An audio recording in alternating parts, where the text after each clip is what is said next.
Okay, my name's Nick Stevens. Thank you all so much for coming along. I'm just going to grab my notes here and make sure I click along with the slides because I always forget to do that. But unfortunately, I don't have Taylor in the room, and I wanted to introduce her too. I manage the pre-start programs at the University of Sydney's I2N. University of Newcastle even. Yeah, University of Newcastle. University of Newcastle's I2N, and Taylor is our coordinator there who does so much work for this, and I actually wanted everyone to give her a round of applause, so maybe when Taylor comes in next, we can all start applauding or interrupt me as well. Just to appreciate the amazing work that she does. It's really fantastic. And so that's Taylor and myself. If you have any questions about the challenge, we're the two people to reach out to. I'd also like to acknowledge the traditional custodians of the land on which we gather. For the University of Newcastle, this is the Awabakal people, and I pay my respects to elders past, present, and emerging. Quick little housekeeping. You would have seen on your little walk into ResTech here that we have our toilets just situated outside there. We also have our emergency exits on this side here, and our doorways on this side here. We also have a videographer right at the back here, Jono. He's very, very friendly. If you'd like to make sure that your video or photo is not taken, then please go speak to Jono and he'll be able to assist you there. Now, if you have not heard of the I2N, it is the university's innovation hub. It's where we take your good ideas and turn them into great businesses. And so, if you come and meet us at the Q building at any time, we are open to students, staff, alumni, and also to the whole broader community. So pretty much anyone can get involved in our free programs. Okie doke. We're also excited to be hosting this event at ResTech. ResTech is a partnership between the University of Newcastle and AMP Control and the Callaghan campus. ResTech aims to accelerate the development and commercialisation of new innovative technologies for the energy, infrastructure and resources industries. This building features an amazing array of facilities, and a member of the ResTech team will kindly offer to provide us a tour right after this panel. So if you're interested in that tour, his name's Jeff. I'm going to go grab him. He's going to come at about 5:40 when we have our catering. Just go speak to me, I'll organise that tour for you, and you can see the facility. Okay, we are here for the Grand Challenge. Our Grand Challenge, the university wants to encourage multidisciplinary teams to propose and develop innovative solutions to complex challenges. And this year, our Grand Challenge focus is all about our net zero emissions, and with a specific emphasis on Scope 3. So, if you're still confused about Scope 3, here's our challenge statement that you'll have to answer as well, sorry. If you're still confused about your Scope 3 emissions, that's A-OK, so am I. And we have our panel here who's going to help us explain and dive into those as well. So our esteemed experts who are at the forefront of reducing emissions and improving sustainability. Joining us today are Barbara Albert, first off here from 100% Renewable Energies, Renewables Newcastle. Joel Palmer, who's the Director of Strategy, Planning and Performance at the University of Newcastle. We have Alana Stoger, am I pronouncing that right? Yeah. Fantastic. Program Officer of Sustainability of New South Wales Health's largest local health district, Hunter New England LHD.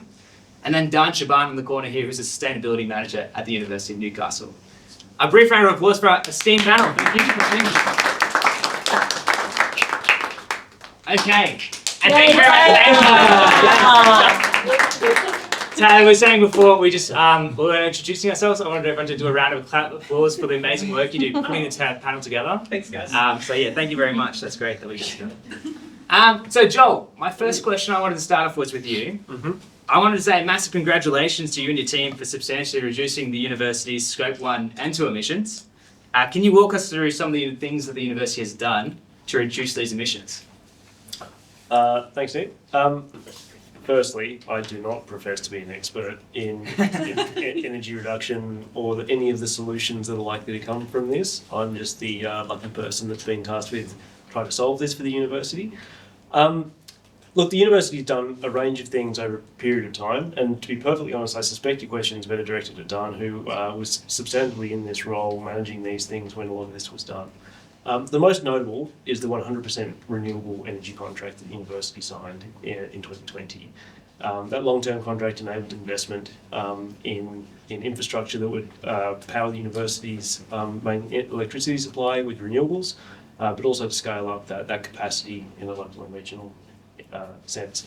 More recently, we've signed a green gas contract as well, which, there's a whole bunch of research around green gas and how green is it, but for the purposes of Scope 1 and 2 accounting, that's how we reduce that. And those two really make up a substantial portion of the university scope 1 and 2. We have a series, some outstanding scope 1 and 2 to address, refrigerants and that sort of thing, which are a bit more tricky. But that did account for near on 50% of our total carbon. Yeah, it's fantastic. It's a really good achievement to showcase and share with the community. And then, Alana, you also have the perspective of local health district. What are some of the things that the hospitals are looking to do to lower their scope 1 and 2 emissions? Yeah, sure. So we've reduced our scope 1 and 2 emissions by 31% over 3 years, which is tracking along beautifully. And the bulk of that has been around solar panel installation, LED lighting installation, and probably quite unique to health, well, definitely unique to health, is our anaesthetic gases that we use. So there's a few really nasty anaesthetic gases that have really high carbon equivalents that we've been able to phase out and reduce the use of significantly. So they're probably the big hitters. The bit we're lagging is in our energy contract. So we're unfortunately locked into a big New South Wales government dirty energy contract for the foreseeable future. And we're clawing to get out of that. But there's lots of red tape around how we can escape that dirty contract. Okay, interesting. There's no timeline set with that. It's 2027. Okay. So there's an opportunity there, but there's not a lot of drive. interesting. Okay. So, Dan, you've worked both internally and externally to the University of Newcastle, specifically on the topic of carbon emissions and the broader net zero goal. Can you please explain exactly what Scope 3 emissions are and why they're so important? Yeah, good question. I guess just in terms of context, so as Joel mentioned, Scope 1 and 2 are the emissions that we've got under our control and we've been able to do a significant job at reducing. In fact, 95% of the university's emissions are now Scope 3, so hence this is a really exciting opportunity to try and tackle that, and that's been a journey to get to that point. But these emissions are largely emissions that are outside of our direct control, so they comprise emissions from our supply chain. So you imagine we've got a number of suppliers out there manufacturing products and services which we procure, so we account for those emissions, as well as things such as flights. So academics, etc., do fly in various places around the world, so we account for those emissions, as well as what you touched on earlier, our staff commute to and from the university every day. We measure and estimate those emissions, as well as working with some of our external parties. So HMRI, for example, we look at the electricity because we have, I guess, what's deemed it's material to us, so we measure those emissions. So these are all the kind of emissions that aren't generated either directly on our site or through the power station, but for us we have a zero there because, as Joel said, we're 100% renewable. So it's all those emissions that are coming external to the university, but we set a boundary around that and measure it. Yeah, great. And so, Barbara, your work is in 100% renewables, and you consult with organisations on this exact topic. Do you mind giving us maybe, for instance, some examples of Scope 3 emissions that larger organisations are likely to encounter? So from Dan, it was the flights that academics might undertake. But if you take an example, say, for instance, an organisation that you've consulted with, what Scope 3 emissions are they really looking to target? So most organisations that we work with have the biggest emissions in purchased goods and services. So if you look at the general ledger of an organisation and everything that's being purchased, be it stationery, be it flights, be it furniture, all of this comes with an upfront carbon footprint, embodied emissions in goods and services we purchase. So a large chunk of an organisation's Scope 3 carbon footprint is all those purchased goods and services. It's big. And it's typically the largest one. It depends on the industry though. Yeah. So a couple of industries have a lot of emissions downstream. So for instance, BHP, the big mining company, digs out iron ore, ships it to China, where it gets burnt in arc furnaces to produce steel. And that's obviously a huge emission source for BHP, and it happens downstream. But for other organisations, it's mostly upstream in purchased goods and services, the biggest chunk. But there are other categories of emissions in the Scope 3 category, like business travel that has been mentioned before, or air travel, or it could be waste, it could be leased assets. So all up, there's 15 categories of Scope 3 emissions. Yeah, wow. And if we think about the organisations, for instance, like the University of Newcastle or the John Hunter Hospital, what do you think those organisations are looking to target specifically for their Scope 3 emissions out of those categories? Yeah, so mostly it's the focus is mostly on category 1, purchase goods and services. Is that a good assessment? Yeah, fair assessment. So it's looking at the carbon footprint of the stuff that you purchase, all the goods and the services, and trying to work with those providers of like manufacturers, suppliers, professional services, to reduce the carbon footprint of the stuff that you buy. But it's super tricky. Okay, so now that we have an understanding of our Scope 3 definition and some examples, Joel, I know that you're particularly interested in Scope 3 emissions, since I think it is approximately 96% of the university's emissions are now in the Scope 3 category. What are some of the ways that you're really looking to reduce those Scope 3 in particular? Well, without wanting to give the game away too much. So we're in a situation where we think that within the next sort of 18 months, we can reduce our residual CO2 emissions by, or equivalent, by roughly 40%. And that's just by looking at some of the really big ticket items within our inventory. One that's already been mentioned twice is travel. Post-COVID kind of boom, the university is doing a fair amount of travel. And until we get to the point where there is battery-powered or hydrogen-powered international flights, which doesn't seem to be any time particularly soon, that travel incurs a substantial amount of CO2 equivalent. And so how can we, for us it's also about not just, well, how do we offset that or how do we minimise that, it's do we actually need to consume all of that? So we've put together a bit of a framework for ourselves to think through, well, what's that hierarchy of interventions that you would go through? The most faithful way to achieve this, in my opinion, is rather than just doing whatever you would like and then offsetting, and the more that you do, the more you offset, the more expensive it gets, is to actually think about, can we reduce our consumption with some of these things? And so that's where we're going to start taking a more close look at some of our travel policies. Is all the travel necessary? Is it, always justifiable in that sense? And hopefully that will bring with it secondary financial benefits as well.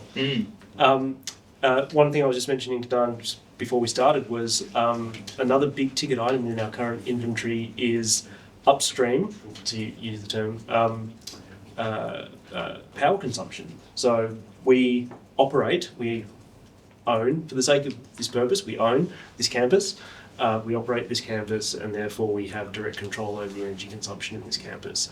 But we also have a presence in other locations that we don't own, that we lease, and that are beyond our control. Indeed, one of them is, one of the biggest ones, is on the John Hunter Hospital site. And as has already been said, that location is powered by, what was your term? A big dirty government energy contract? Where's that effect? There's no one from government, is there? So those decisions that are made upstream of you, by centrally in government, then apply to the local health district, which are now applying to us. So how do we resolve that? We can't, in our cause as the University of Newcastle, necessarily have great impact in trying to change a whole of government energy procurement policy, maybe in time, but that's not going to happen in the next 6 to 12 months. Yeah, it's difficult, particularly for the attendees here, understanding what part of this challenge are they going to try and tackle with the Net Zero Grand Challenge as a whole. Alana, from the hospital's perspective or the local health district's perspective, I understand you talking about, for instance, the Scope 1 and 2 might be tied into those contracts, and so there's little change that you might be able to have in that sector currently. What type of things are you really looking to target that you can right now? The contracts are a huge limitation even in our Scope 3 portfolio. So I suppose as a health district, procurement is a huge issue for us. When you walk into a hospital, you can see all the stuff. When you go and break your leg, you can see all the stuff, every bandage, every needle, every drug. All of that inventory contributes to our Scope 3, and it's huge. There's trillions of products in that inventory. So to sit through and go through every single supplier and manufacturer is just not going to happen.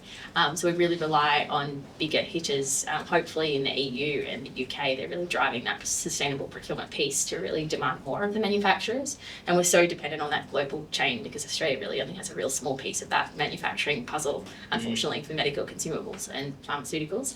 So we're also really targeting the behaviour change piece. And the best example, we're not allowed to to travel because we don't have any money in health. So that's an easy one. The environmental benefits are a secondary output of that. But I think a really nice clinical change that we've made, we've recently run a program to look at glove use. And that came from a clinician who was really frustrated by how many gloves were going in the bin. We're like, how can we recycle gloves? So we actually went upstream and we actually looked at reduction of glove use overall, and that's been a really successful project. We've reduced glove use at John Hunter Hospital by 30% in the last 12 months. That obviously has huge implications from a procurement perspective. It saves a ton of cash, and health speaks in numbers, so that's important. We've obviously got a huge footprint saving by not procuring all of those gloves, and then we're not dealing with waste at the other side of things. So we're really focusing on that practice change bit, and as a clinician by background, that's actually really powerful because our health professionals are really in tune with sustainability, and they've actually got a really lovely position of power to educate each other, but also their patients as well. So it's kind of that really lovely health promotion bit of this whole sustainability puzzle, I think. And there's lots of examples in that reduction campaign component of our Scope 3 emissions. Yeah, great. And I think from a previous panel that we posted with the Local Health District, there was an understanding of all the flow-on effects from those. So, for instance, with reducing the use of gloves, can you discuss some like the financial benefits, but also, like for instance, streamlining the processes and things? Yeah. Like So I mean, everyone thinks that gloves.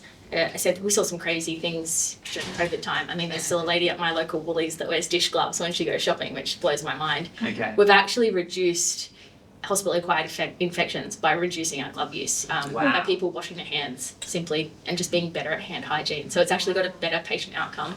It's got a better environmental outcome. It's financially better. So it's a triple win. And we're seeing that time and time and time again for all of our sustainability initiatives. It's not just recycling at the back end. So that's that behaviour change approach. And I think having clinicians in sustainability roles full time has been such a valuable way of getting that across. Yeah, I keep relating this back to, so some of my students are in the class in the room right now, and I keep thinking about the next week's concept that we're talking about, which is all about value. And so the different types of value that you might find that are flow-on effects or unexpected types of value that you can get from something like this. Yeah, that's amazing. Dan, I do want to get back into the reporting aspect of Scope 3 emissions. And so how can companies effectively engage their suppliers, and that's complex supply chain that I talked about beforehand, to obtain reliable data for Scope 3 emissions reporting? Yeah, so I guess the uni started this sort of reporting journey to include Scope 3 in 2019, actually working with Barbara and her team, Ziggy, here. So we're sort of at year 5 or 6. So every year that data has got better and better. And as mentioned, there's around 15 categories of that product and service measurement. But that's largely calculated through the amount the university spends on those categories, and therefore gives us a figure, an equation around how much carbon we emit. So every year that data set improves as we have high levels of engagement across the organisation, finance, procurement, etc. So we're at the point where it's a high quality of data, so that's really step one. And now we're at the point we've tackled Scope 1 and 2, and as Joel mentioned, it's starting to look at what are the chunky items in the Scope 3 emissions that we can start to pull down. But I think there is really an opportunity here around, we use a framework, I should say, called Climate Active. That's a national methodology. The uni has got a public target to be carbon neutral by 2025, so at this point we're seeking it under that certification. So that's important to know, but under that methodology we use that accounting-based system, and there are real opportunities to try and work better with our suppliers to not necessarily use just a spend-based calculation, but to work better to get more actual data, and acknowledging that's challenging because of the plethora and the amount of goods and services we buy. But I think into the future having a better handle on that would certainly help, not necessarily data quality, but the university feeling confident in what we can actually reduce. And what confuses me about this, and Barbara, I think you will definitely have some insight on this, is we have these data sets and we're improving these data sets, so we're obtaining reliable information. What frustrates me, and we'll probably see this next week, is how we share that information. So how are some examples, for instance, where we can share this across different organisations that are beyond the university, or for instance, that you consult with? Sharing this information. Sharing this data in the way that we're doing the best practice. You mean supply information being shared? Okay, Yeah. good. So let's take it back a step. So at the moment, most Scope 3 calculations, especially for purchased goods and services, work such that you take the expenditure and you apply an emissions factor, it's a multiplication, and you arrive at an emissions value. Now, the only way you can tackle that is, the reduction of that is to reduce your expenditure. So, for instance, just to put it an example in, so University of Newcastle, we spend $1 million on legal fees, Yep. and we times that by this coefficient, Yep. and there's our answer for how many emissions That's we right. have. That's right. And So the that's answer, yeah. an absolute industry average. It doesn't take into account your specifics. To give you an example, one organization we're working with, $1 million expenditure, say, on legal fees, and the emissions factor gives you a huge number of tons of that $1 million that you've spent on a lawyer. And the sustainability manager says, that law firm is actually just down the road. Yeah. All they have is like they work out of a house, like if maybe 5 employees, that's all they do, they don't fly. And yet I put in $1 million and I get this huge emissions value resulting from that, which doesn't reflect the reality. So the only way to tackle that is to shift away from this average method where you just apply an emissions factor on the expenditure and you shift to what we call primary data. So what are the actual emissions of that supplier, of that law firm, for instance? But how can you find that out? You would need to engage with that supplier to get the carbon footprint. But of course, looking at the maturity in the journey, we are absolutely not there that everyone knows the carbon footprint. So it's really, really tricky to get this information. Yeah, so what are the challenges that, for instance, University of Newcastle faces or John Hunter Hospital local health district faces? So think about it, like the University of Newcastle has thousands of suppliers. Yes, And yeah. so you can't possibly engage with every single supplier to get the emissions information. So shifting away from this expenditure-based method, you'd have to segment, you'd have to look at your suppliers, and you can only tackle the top 80% of emissions, which most likely come from 20% of your suppliers. So the 80-20 rule applies. Okay. And you would then engage with those suppliers to work out the emissions. And when you talk about sharing, so if you then get the actual information from your supplier, that supplier probably doesn't only supply you, the supplier supplies other organizations. So then how does that information get shared? Mostly what happens nowadays is there are lots of solutions, SaaS solutions, software as a service, where you can submit your carbon footprint to supplier, public solutions, private solutions that organizations like the university would employ. But as a supplier, you have to answer a questionnaire here. You have to put in your data here. So it's very, very cumbersome for a supplier to address all those different queries for the carbon footprint. And so they're tearing their hair out, like, oh my God, how am I going to do all of that? Yeah, right. So they're not quite happy about it, of course, and there is no standardized approach. It's all individual software packages that the corporations use to ask the suppliers for the carbon footprint. So there is no sharing platform that's publicly owned. I'm glad I'm hearing like little pencil writing down here, because I think we have any students or attendees in the room who are looking to enter the Net Zero Grand Challenge. That looks like a really interesting problem to try and tackle. Yeah. What do you have? So for next to I was going to say, for instance, based on these insights, Alana, do you see some of the work your team has implemented that can be translated or copied across different local health districts? And how does that work? What would that look like in terms of sharing the information? Yeah, I think sort of going back to that reporting thing, a huge issue that we have is transparency. I think big pharmaceutical companies and big medical supply companies aren't known for their transparent, honest information. It's not something they pride themselves on. So finding that information out is near impossible. And we see that time and time again. So getting accurate data from those guys is really tricky. I think the other point I just wanted to make was that there's a huge shift in the EU, and we're really sort of riding on the coattails of those guys because they're doing it beautifully, and we're really relying on those European suppliers to do better, and they are doing better. We're not seeing that out of the US suppliers, but I do think that the Australian market has an opportunity there to really step up and do good in the space. We are, as a New South Wales health entity, locked into really big, awful contracts that last for 5-10 years at a time, which makes this change really slow. But there are some little loopholes that we've been able to sort of navigate through this space to support local, small and medium enterprise. And I think that's been a really big win for us. So working with local groups, working with local manufacturers, upstream and downstream, to buy better products, but also to mop up the waste at the other side. So I think that's been a really good learning curve, and some of the other health districts have kind of looked at us and said, oh, how did you break the contract? But we just sat there and really tried to tear it apart. So that government bureaucracy is a huge barrier across New South Wales Health, but all of the other government agencies as well. So it's really about getting creative, and I think supporting the local is really important to shorten those supply chains. Yeah, and understanding that insight in terms of who to speak to be able to get around that contract, and the knowledge that you probably have. I don't claim to be a contract expert, absolutely not. It's been a steep learning curve, but networking's fine. We can do that. Yeah. We can talk local. I think the other thing that we've got a really big opportunity for, and particularly in healthcare, is the idea of moving away from cheap and nasty stuff that we buy from overseas. Again, looking back at behaviour change, the single-use versus reusable argument is a huge one in healthcare, and we've really reverted to single-use everything. It's actually quite terrifying to walk through the hospital. Everything is single-use. Bed sheets are now single-use in a hospital. That's where we're at. Scrubs, single-use. So everything gets used once and thrown in the bin, and it's all cheap and nasty. And at face value, that cost is really... it's an incentive for government contracts because it's cheap. But looking at that full life cycle cost is something that we're really trying to push now. And I think there's an opportunity for local manufacturer to develop really nice reusable products that last the distance and come out better at the other end from a financial perspective, because unfortunately government speaks in numbers. Yeah, so Alana, you talk about these cheap and nasties that we're getting internationally overseas, and like a big factor that will ultimately drive decisions regarding Scope 3 will be cost. Yeah. So Barbara, my question for you now is, okay, how can we show that return on investment when we're reducing our Scope 3 emissions?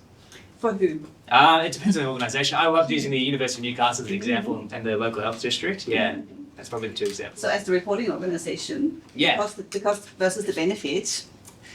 So ultimately, it's a question of climate risk and opportunity. So at the moment, we don't really have a price on carbon, but that might change in future because we're all experiencing the effects of climate change. We all have voices, we vote, governments change, they need to hear our voices, policies might change. It's going to become more apparent that we really need to go in a steep reduction path. So it's not to be excluded that we might have a carbon price. And what that means is that goods and services we purchase, the transportation services we use, are going to be penalised if they have high carbon intensive inputs. And so your Scope 3 carbon footprint as an organisation becomes a liability. Because if it's highly carbon intensive, then you face higher prices in your procurement, for instance, or in your transportation activities or for your waste. So it makes absolute business sense to look at the Scope 3 problem now and to look at ways of reducing the Scope 3 carbon footprint, because it doesn't happen overnight. There's huge challenges with Scope 3 carbon footprint reduction. It takes years. So an organisation, especially complex ones with lots of bureaucratic structures, hierarchies, lots of internal stakeholders, etc., they need to start as early as possible because it takes so many years to implement the Scope 3 reduction framework. So that's the business case in itself. The cost benefit assessment is as risk involved in your Scope 3, you need to start reducing. And with that government intervention, so that carbon price would come from a government intervention. We've seen this government intervention coming soon with large organisations having to report their Scope 3 emissions by 2027. For the larger ones. Yeah, larger It's ones. coming in stages. Okay, yeah, So please, yeah. So we have the mandatory climate legislation called Australian Sustainability Reporting Standards, which is coming into effect most likely on the 1st of Jan next year. Okay. And that's going to affect the large emitters in the first instance, or the larger corporations. So it affects large emitting entities, but it also affects larger corporates that meet certain thresholds in terms of employee size, revenue, assets. But then every year, the net gets wider and wider and wider. So more organizations are being caught under the mandatory reporting regime. So initially the larger ones, then the medium ones, and then even the smaller ones going down to 100 employees. That's not much. So it's going down to a lot of organizations, probably 7,000. Okay. Of organizations that are ultimately being caught under the mandatory climate reporting scheme. And so with the scope 3 is what you just mentioned, there is a 1-year delay. So initially the large corporations need to start reporting, say from FY25 for the uni. If you were caught under that scheme, it would start from the 1st of Jan. But say FY25 is when most corporations, the big ones, are being caught under that scheme. And then it expands to smaller ones. And a 1-year delay for the scope 3. So the big entities will need to start reporting from FY26, their scope 3 carbon footprint. And beyond this as well, do we think there's going to be further government intervention as goes? So you're talking about the net going wider and wider, but other schemes as well.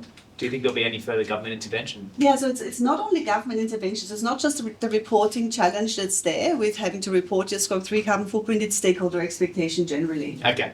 So we've got multiple stakeholder groups that are interested in scope 3 reporting because of the climate risk that I mentioned earlier. So definitely if you look at corporations, you've got investors, because investors, they want long-term returns, especially say superannuation funds, they want to see return for their money. If you have got a large exposure to a potential future carbon price, that's not good from a returns perspective. So investors naturally have a big interest in reporting. So do environmental groups, so do your financiers, and so do your customers. So if you look at large corporations, be it in the business to business segment or in the business to consumer segment or in the business to government segment, in all 3 segments there is pressure to address your scope 3. Because either your customers want to have, if you're supplying end customers, say you're manufacturing products, your end customers want to have a low carbon product or a sustainable product. If you're supplying other firms, say other bigger firms that have to report their scope 3 carbon footprint, naturally they're interested in having procuring low carbon products, so you have to report and do stuff. And if you're supplying to government, they too are looking for sustainable procurement and they're looking for low carbon products. Or if you're applying for grant applications, you have to develop your carbon footprint. So like it's pervasive. It's just, it's not going away. And it'll snowball as well. Yes, it's definitely that. This links well to the next question, which is for Joel. Joel, I was going to say this does obviously sound like a lot of work, doesn't it? Yep. Sounds like a lot of work. And so from the university's point of view, what's the benefit from, and there's a couple of answers that Barbara had in there as well, but from the university's point of view, what are the benefits for us in terms of reducing our emissions? Well, there's a few ways of thinking about that, and one actually links to an answer I was thinking about to one of the previous questions around how do you make the case? How do you demonstrate return on investment? And I think the I hate this term, but I'll use it anyway. The lowest hanging fruit in this space is the initiatives that we can do that will actually save us more money than they will cost us to implement because they reduce consumption of something or other. We put behaviour change or we put policy initiatives in place where if you're looking at it from a purely economic point of view with no concern for the environment and no morality involved, it would still stack up because it will save you money. That's got to be the easiest part for us to get done, surely, at least in terms of trying to convince those decision makers to pursue, one thing or another. In terms of what's the benefit more broadly, I mean, other than the fact that we've been driving buses around the city for the last 6 years committing to this, and it's going to be very awkward if we don't. The universities, not Newcastle in particular, but universities are public institutions that are in a really interesting and privileged space where we have enough autonomy to really sort of set our own agenda, but enough scale to really make a difference. So I think that the universities really can be leaders in this space. I think if I sort of contrast it to a local health district, for example, you've given a few examples already about how it is just so difficult to change some of the big things because you're beholden to these other contracts that you have very little influence over.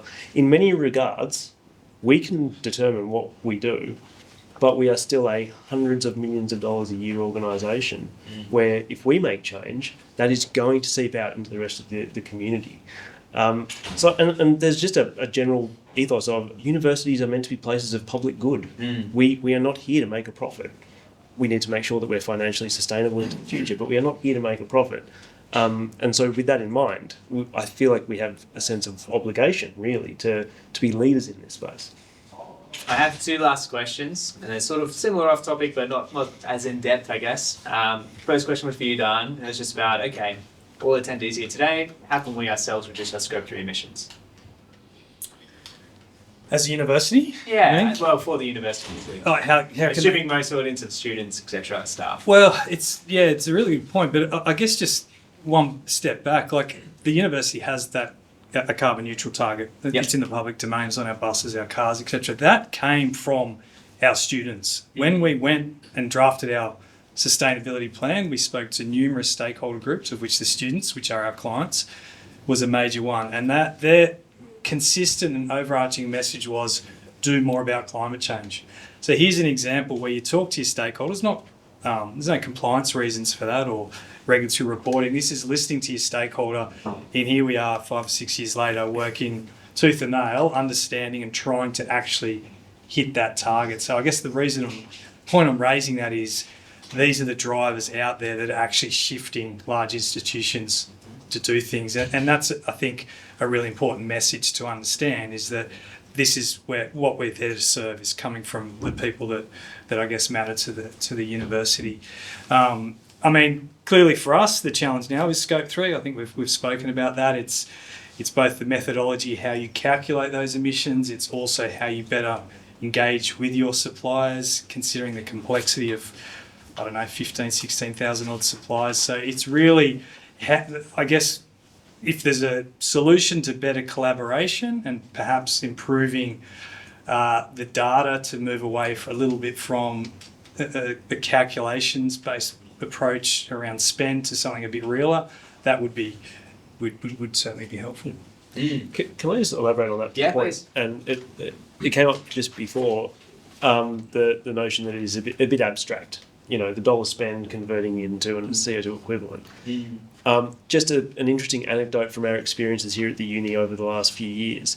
There have been some carbon inventory items where our consumption has remained the same, or in some instances declined. But because of dollar price inflation, our carbon inventory has increased, which sounds counterintuitive. So you might see when we share the data and release it in our various annual reports that our Scope 3 emissions have increased year on year, and they have, but it's interesting to think about why. Why have they increased? And in some instances, it is because we have increased our consumption of various goods and services. But in some, it's literally that software licensing went up by 10% when CPI was, 5 point something. We didn't increase the number of licenses we had. We didn't increase our intensity of utilisation of those licenses. It's just we had to pay more because that's kind of what a monopolistic provider does. Other cases where this happens, like really weird stuff that happens, the emissions factor changes suddenly because the underlying methodology has changed. That's one thing. Or the emissions factor might disappear. Okay. You have to use a different one. Okay. Yeah, because you're operating under a specific framework. So all sorts of things can happen. Yeah, right. That's really interesting. Yeah. That's important context. I actually didn't know that. So yeah, it's really important. What I'm going to do next, I've got my final question for the panel, but I'm going to give you an opportunity to think about it. And I want you to be as selfish as possible in your response too. So thinking about your perspective from your organisation or from your work. For the attendees seeking to enter the grand challenge, okay, most of the people in this room, what is a solution that you would like to see? And please be in that selfish mindset of what you personally would like to see or from your perspective. But while you think about that, guess what we're going to do? We have our event feedback. So everyone in the audience, if you could please whip out those phones, whoever's has been going off, turn it on silent, and we can be scanning the QR code. It's literally 3 questions. It'll take you less than a minute. And if you need help, you guys grab me. It'll take 2 seconds. So yes, please think about that while everyone's scanning that Eventbrite. It looks like everyone's taking a photo of you.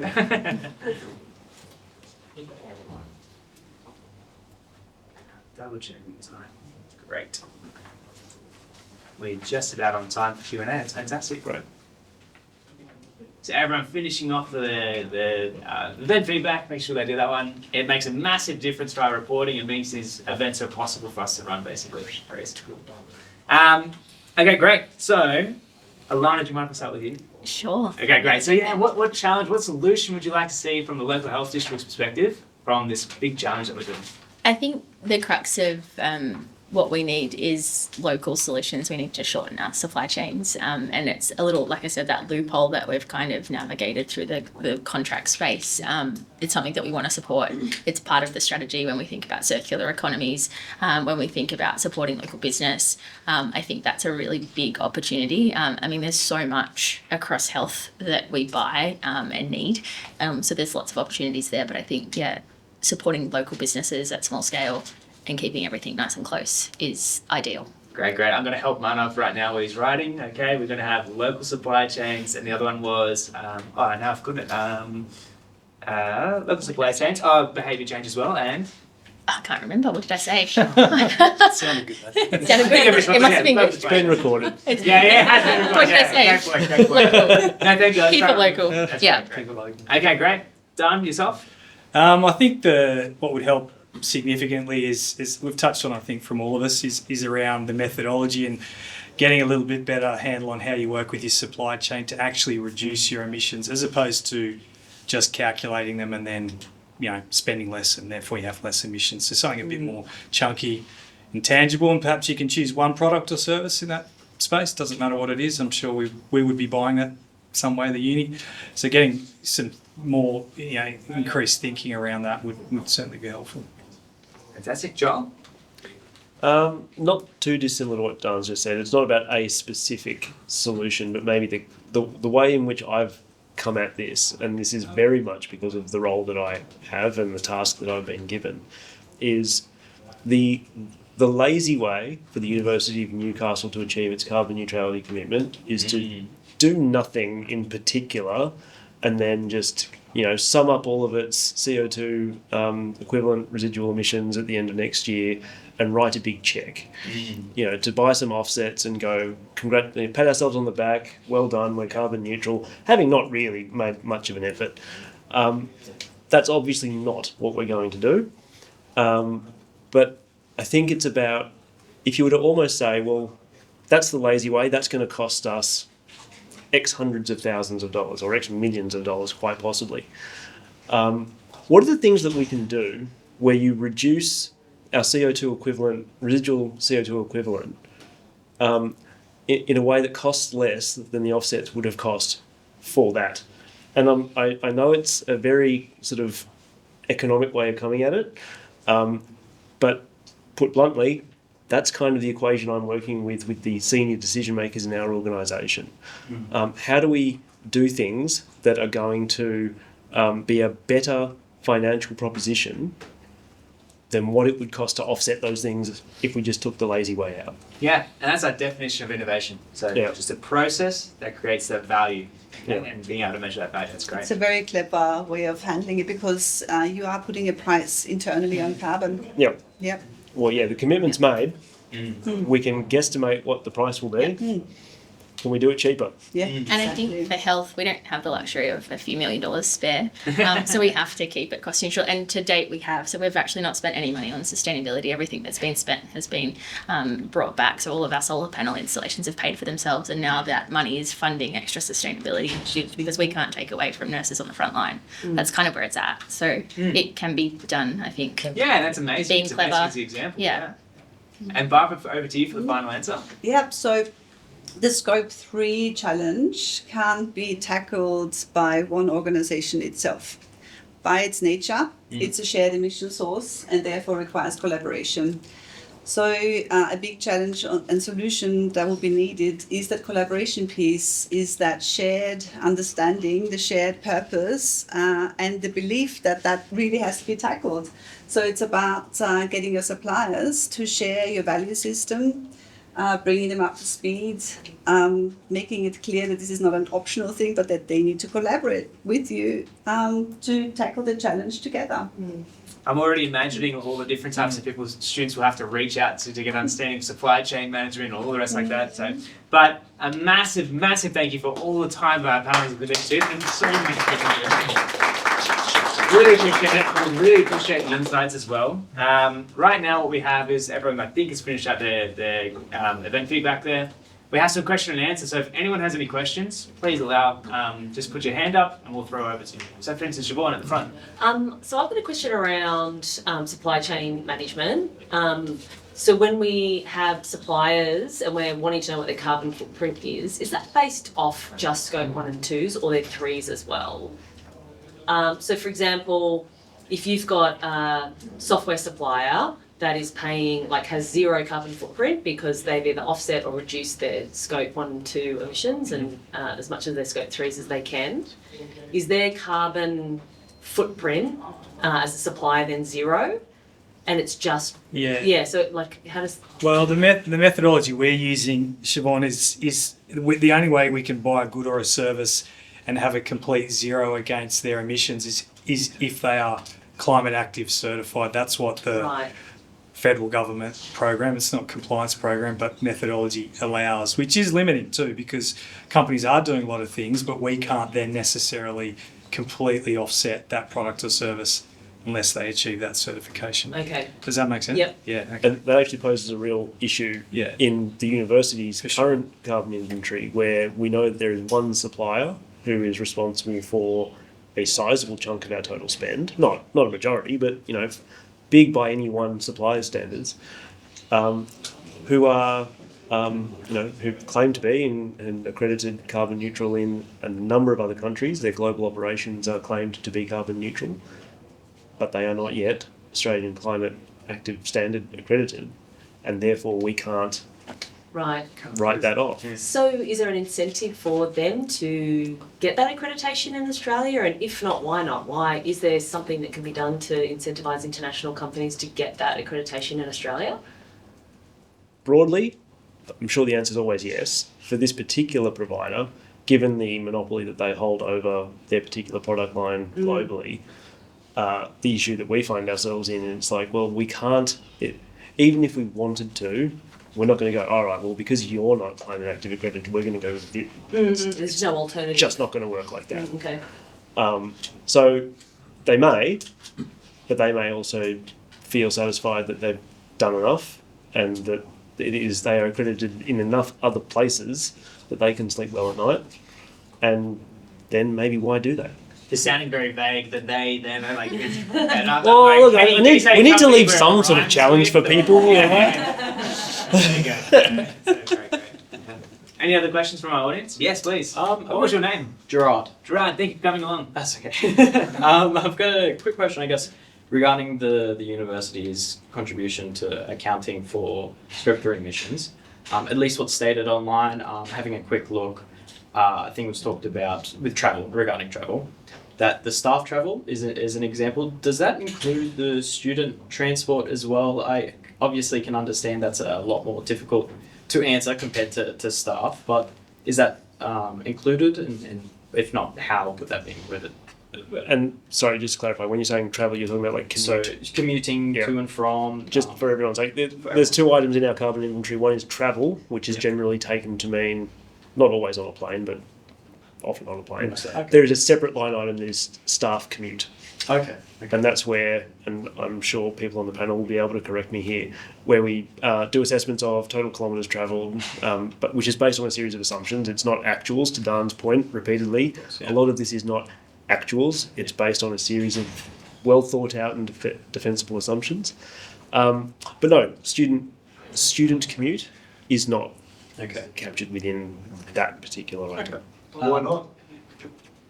Considering So there is Help. from a there is it depends on what entity you're doing the carbon footprint on and the carbon neutrality. So in this particular case, it's the organisation. So it's all operational emissions to do with the provision of the organisation itself rather than the service. So if you did the carbon footprint on the service, then you most likely would have to include student emissions. But it's because it's the operations of the university that it's not. And where would you draw the line? Because then you could say students work from home and they have laptops. Do you then have to account for the embodied emissions in the laptops that the students are using? Somewhere you have to draw the line. Yeah. Would you also say then that if it's operations or services based on the business, so does the business decide if it's operationally being accountable or service accountable or both? We have we go through a test and we call it the relevance test. So for every possible emission source, say for instance student travel, or say for instance the embodied emissions in laptops that students are using, we go through 5 questions. The first one is it an emission source that's large in comparison to your Scope 1 and Scope 2 carbon footprint? The second question is whether stakeholders deem the emission source to be relevant for the emissions inventory. The third one is whether you have the potential to reduce the emission source. The fourth one is, what's the fourth one? Is it a climate risk for the organisation? And the fifth one is whether it was previously in-sourced and is now outsourced, say a data centre that was previously in-sourced and now is outsourced. You go through these questions. If you answer those questions and 2 come back as a yes, then the emission source should be included. And in this particular case, it didn't meet the criteria. So you're saying that if you removed all of the students from the university, the carbon footprint would be not affected? It's again going back to the Well, definition the of service carbon based organisation. footprint wouldn't be affected under what we currently measure from a commute perspective, but if we had no students here, we'd have no Scope 1, or even our small amount of Scope 1, Scope 2 emissions would further reduce because we're not operating. That doesn't mean it's much more of a important Scope 3 emission? Yeah, I think it's about setting a boundary. You have to set a boundary around this, and again, it's also a journey. So if you look at the other 4 unis that are carbon neutral in Australia, they also have excluded student travel. And that's not to say the university doesn't do things about this, because we have bike racks, we do modal shift surveys, we've got as many things trying to happen to get people to move away from their vehicles into either walking, bike, public transport. But Callaghan, by its location, is tricky in terms of the northwest suburb of a small regional city. There's still the most convenient way to get here is by motor vehicle. So we're trying to pull that down. I don't think we've had much success over the years. We've got the surveys that show that, but it's a tricky area, and I think over time it will come in. But at this point of view, at this point in time, it's not. For health, we included lots of different travel in our Scope 3. So we've got business travel for staff. We've also got staff travel, so clinicians delivering care on the road. So community nursing is a good example of that. That's a huge chunk of our Scope 3 emissions. We've also got patient and visitor travel, which is a huge chunk of our Scope 3 emissions. And I think that comes back to the risk, right? So if our patients can't get to hospital, that's a huge risk on the health system. And we've also got students and staff travel in their commute. So we're probably accounting for the students coming across from the uni to placement at the hospital, because that risk of not having those people at the hospital is so great. So I think that's the boundary that we drew, but it's different for each group. Yes, please. I have another. I'll let you go first. Yeah. Okay, another quick question. Joel, when you were mentioning like the lazy way of doing things, and just paying the final check towards the end and saying thumbs up, you've done well. Where does that money go?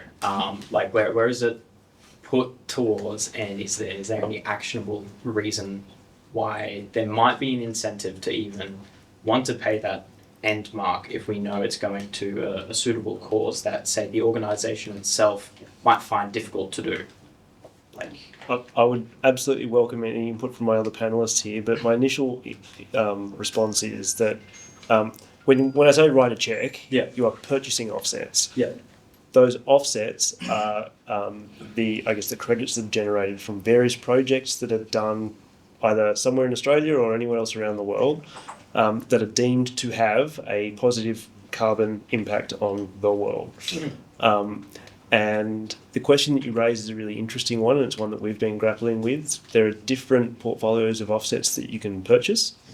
Some of them have, I might get my language wrong here, but sort of greater and lesser provenance in terms of the confidence that you might have that the dollars that you're parting with are going to the project, and the project is actually being delivered, and the project is not only being delivered but then delivering the benefits that it's meant to be delivering. And you can keep the suspense too, because it's a big part of our next week's panel. Oh, So we okay. have our solutions, what people are doing in the panel, and startups in space. And so one of the people that are coming along has that specific remit. So that'll be interesting to see we had 2 questions from one at the back and one at the front here. I'm just wondering how hard, or how have you approached the reporting and data side? How difficult have you found it to find a system, come up with a system, or use an existing system to kind of manage all that data? Yeah, good question, and it is challenging. I think, as I said, over the last 4 or 5 years, it's really improved the quality of that data, and that's particularly the Scope 3 side of things. The Scope 1 and 2s, we've got I've always had a good handle on that. But in terms of that, in-house, it's a small sustainability team, so that's one limitation of it. But secondary, we will work with external experts, particularly climate active certified consultants who help with particularly those calculations around our Scope 3, but the baseline data set is phenomenally big in terms of every spend through our general ledgers and things like that against product categories. It takes, it's a 6-month process from start to finish to get those figures, which then are ultimately reported through to the council and our senior leadership team. But so I would say, to answer it short, it's complicated, but there are now methodologies, and working with the external experts is how we essentially get those numbers. And Barbara, would you like to add anything there? It's a huge data exercise. Yeah, it's And massive. it all depends on the data quality. Good data in, good outputs. And so it's a massive improvement journey for every organisation that undertakes the Scope 3 challenge, because you have to get data from everywhere. Can I ask one more question on top of that? Yeah, sure. Are you using AI at all to kind of assist with that process? There's lots of tools that do this in an AI kind of way, because in essence you're looking for the category 1 being purchased goods and services, so you're going through the general ledger, and there's lots of solutions that are emerging that use AI, and perhaps one of them will be presenting I next was just week. about to say, great topic for next week too, so come along. Yeah. Yeah, so it's obviously that's an area that can be used AI, because you're looking through lines and lines of expenditure and putting it into the buckets where they belong, is a good use case for AI. But there's also specifics to take consideration of because of the climate active program. So the climate active program is the best program we have in Australia to become carbon neutral under, and it's got very specific rules. So if AI is being used, it still needs to meet climate active criteria, which are very stringent. And just to clarify too, I don't think any of the startups for next week actually implement AI, but I'm sure it's something they've considered. That'd be a great question to ask. Might be even one that we can add on to our questions in the panel. I've got a question at the front here. Nara? So in terms of data that we collect for Scope 3, I know it's very hard, but I went to the university's website. I found that you report the Scope 3 data, and I've witnessed that it has gone up about 19 to 20% from 2022 to 2023. So is there more transparency on that data? Like, why did it go up? What were the causes? Can we find the data somewhere? So did you find that on the website? Was it? Yeah, that I information. think Joel referenced this a little bit before too, that some things, for In the annual instance, plan? yeah, just for the inflationary impact as well was one answer, but is there more that you'd like to reference? Yeah, look, our Scope 3 emissions have gone up, but probably the main driver there is we had a couple of years of COVID where things such as flights went down to near zero. So we've seen a business as usual approach, for a better word, coming back. So there's been a big increase on that. And also I think every year we complete the relevance test, as Barbara said. We relook at all of our emission sources. We've added new things in, which over time the universities understood that better. We said, okay, we need to include that now, such as HMRI. That's a good example of that. So to your point, maybe over time the student travel will also come within that. It's an annual process that we certainly look at that. So on Manav's point of transparency, are we Did you send an email on this to the uni? Because I got an email about this just a day ago. Can we have the Scope 3 data? I got that this morning as well. Oh, did you? Maybe. Someone's asking for Our it. students are going for it Yeah, there. just asking. So I guess, is there a public platform where we release this data that this thing is causing this much of emission, and how confident are we in that data? Yes. So currently, we don't publish our full Scope 3 inventory line item by line item.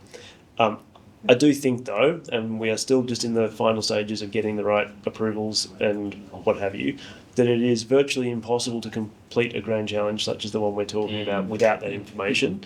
And so we need to find a way, and we will find a way, to make that available to participants in this grand challenge, because otherwise you're kind of flying blind. If that's what your question's about, then yes, that should be made available. If the question is then more about public transparency around that, not at the moment at that level. We do publish by scope 1, 2, and 3. I'm not sure if we have any intentions of going beyond that at this point. Would that not be as sensitive as like business accounting information? I'm assuming the sensitivity of that, right? Yeah. To extent. Right? Yes. I mean, look, I realise this is being recorded, but the fact of the matter is, like, some of the, as Dan just said, some of the biggest increases we've seen over time in the last few years, particularly post-COVID, is in travel. Now, people might start making judgment calls about, well, what is the university doing, hopping on planes so often and all this sort of stuff. There is some sensitivity around it. There might be some context that is difficult to convey when you're just putting a spreadsheet or a set of numbers up. And so I think the university is at least demonstrating some accountability by publishing Scope 1, 2 and 3, including the fact that our Scope 3 has continued to grow over the last few years despite our carbon neutrality commitment.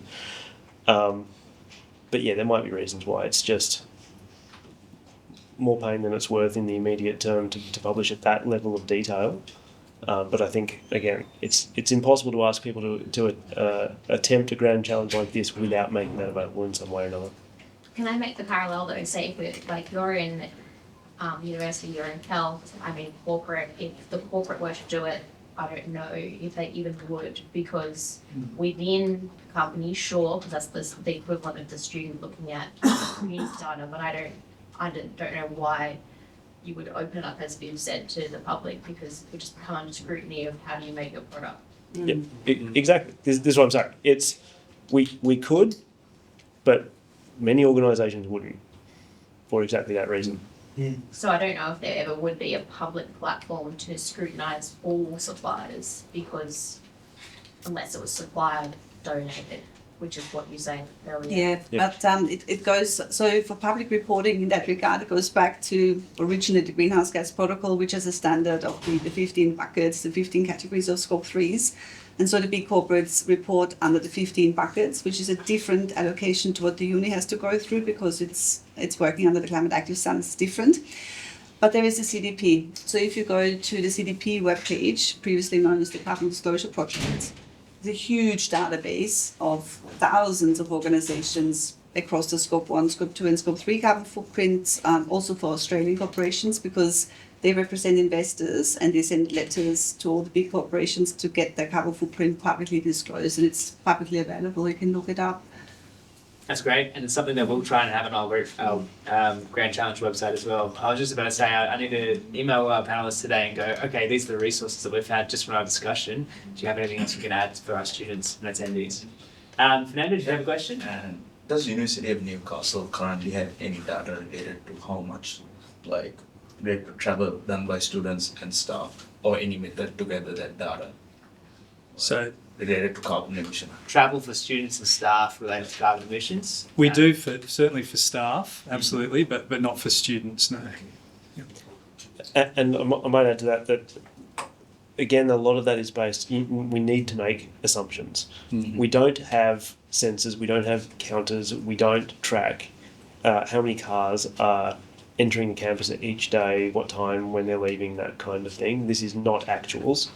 And that calculation's actually become a lot more difficult in the last few years when trying to predict what people's work patterns are like.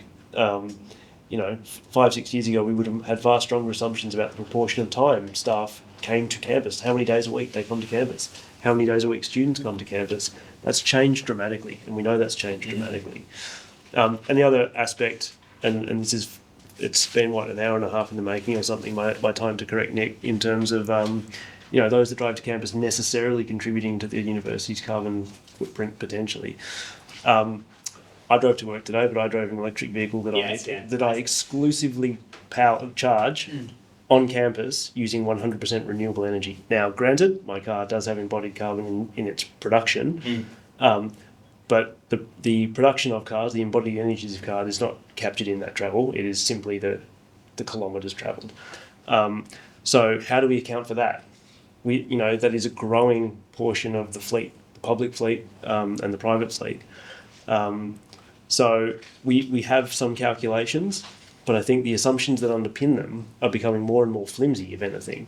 which means that for it to be accurate, we need to do more in terms of actuals without impinging on anyone's privacy or anything like that. And it's a great point. And I have in the script as well, you've likely, I forgot to say, and like a deep catcher in my brain going, oh, I did that wrong. I hope they're not. So yeah, great point. And so yeah, it's interesting. So you think the answer there is actually going to actuals rather than again going into that estimating factor again?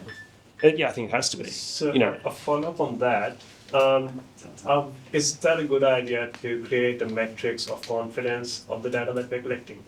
So should we have confidence related to the data that we're collecting? Is there anything like that, Con?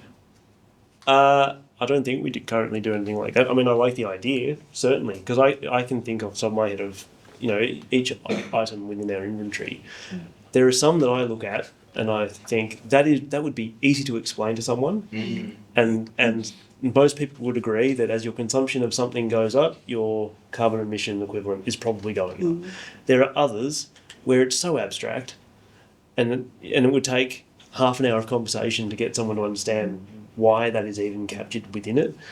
And the, as Dan said a few times, the unit that we use to measure that, you'll see this as we release the information. Printing is a hilarious one where, to my mind at least, and I'm no expert, but the CO2 emissions associated with our printing, I would have thought scaled to the number of pages that we print and whether or not they are maybe black and white colour, whatever. But it's about the volume of printing that you do.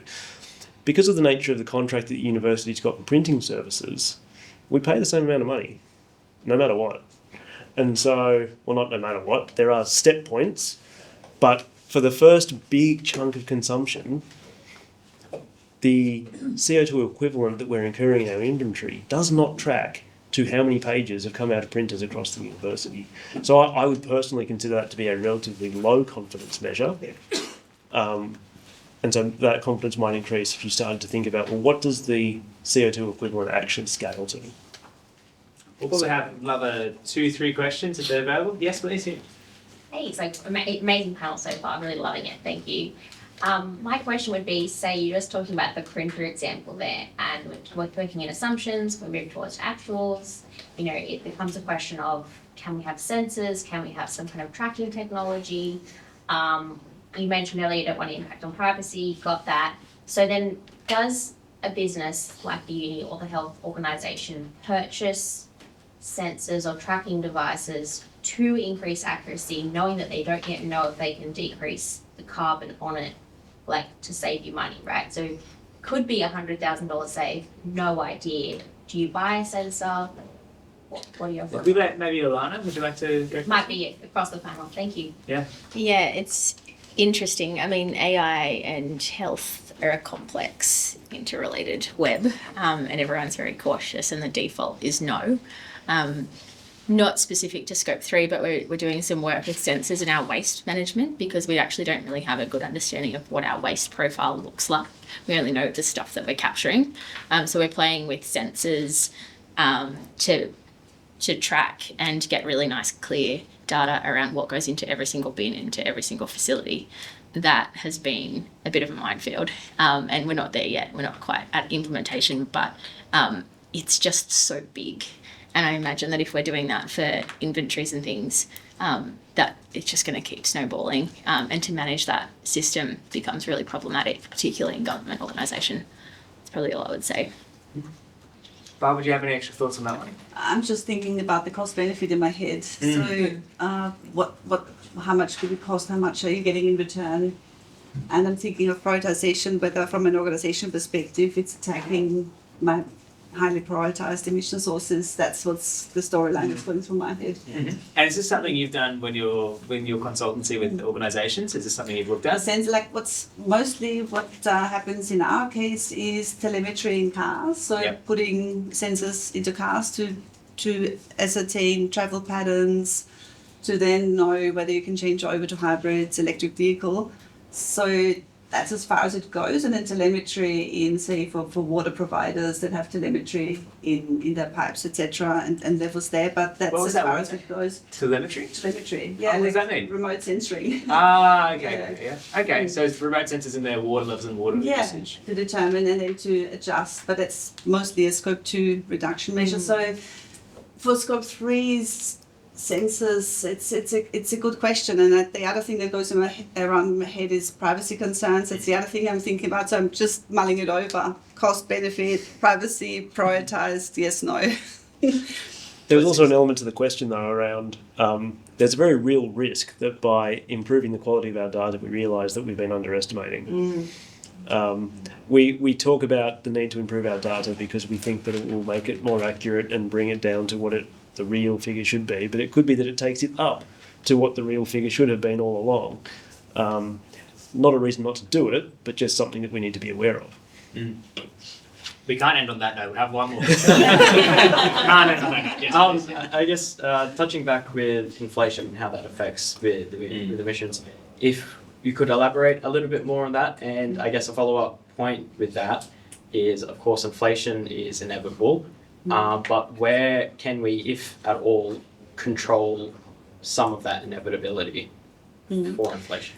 So I'll probably take that question. So going back to the Climate Active program, because that's the program that the university operates under, you have to use a certain set of emissions factors. And the Climate Active program purchases that from another university who do the calculations to determine the emissions factors. And so that university team is responsible for calculating, looking at the economic output, looking at the emissions that are associated with it, and then crunching the numbers. And that's when the inflation is taken into consideration. So sometimes the numbers maybe are not so much crunched and you just apply an inflation factor. Okay. And automatically the emissions factor goes from 1 to 1.1. Yeah. Or whatever the inflation that's being applied to the emissions factor. So that happens. And then Climate Active purchases those emissions factors and then everyone has to apply them. Unless you have the actual activity data. But if you're translating from expenditure, you have to use that emissions factor and then you're exposed to that change in the emissions factor value. And just to clarify, this is something that the university is obviously under, but what other organisations would be under that? Just to give everyone that uses, that's being carbon neutral certified under Climate Active. Okay. So hundreds of organisations, probably 200, 300, 600. And we'll be able to find that online.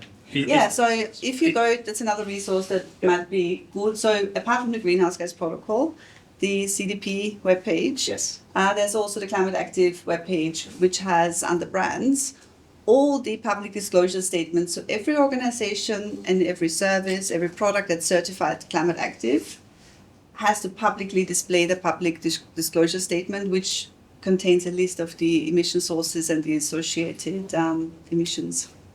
That's great.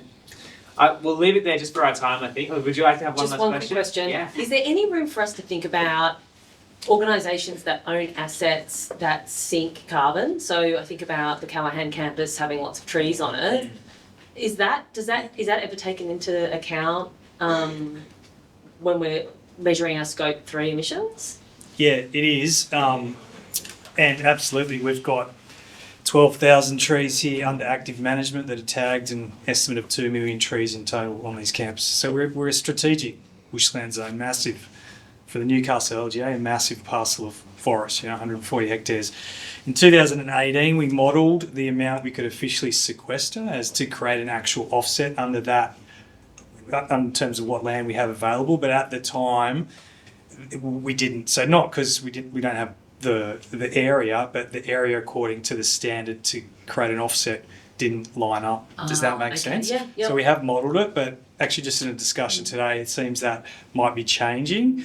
So ideally, that's the way you do it. You use your own offsets to, and that's a point of difference for us, right? So there's 140 hectares that are insignificant in terms of our emissions, is that correct? No, our area here is 140 hectares. What does it have to be? Sorry? What does it No, have? but within that, we've got, 25 hectares are dedicated for conservation purposes. So that's the area we would target. But there's also, and look, I'm not an expert on that, but there's all sorts of requirements around how that's set up. Trees, They have to be new trees. Trees Yeah. die, things like that. So there's all sorts of complexities around that. But So absolutely, that's called a carbon sink. yeah. Called But insetting. Insetting. Thank you. Insetting rather than offsetting because you're doing it on your own. Okay. Yeah. Okay, great. great to. I think that's a wonderful opportunity for Yeah. you. And I think for health, it's something that we're looking into because we also have huge pockets of land, not quite at the mapping stage, but it's on the to-do list. But there's such a big movement in terms of nature positivity and Yeah, the impacts on health more broadly. We know that climate change is a health problem anyway, but if we can foster green space for our immediate community, it's massive. Yeah. Well, I can definitely point to one thing I've absolutely learned today, but many, many others in the panel as well. Thank you so much for coming along. I really appreciate it. Massive round of applause, too. Thank you.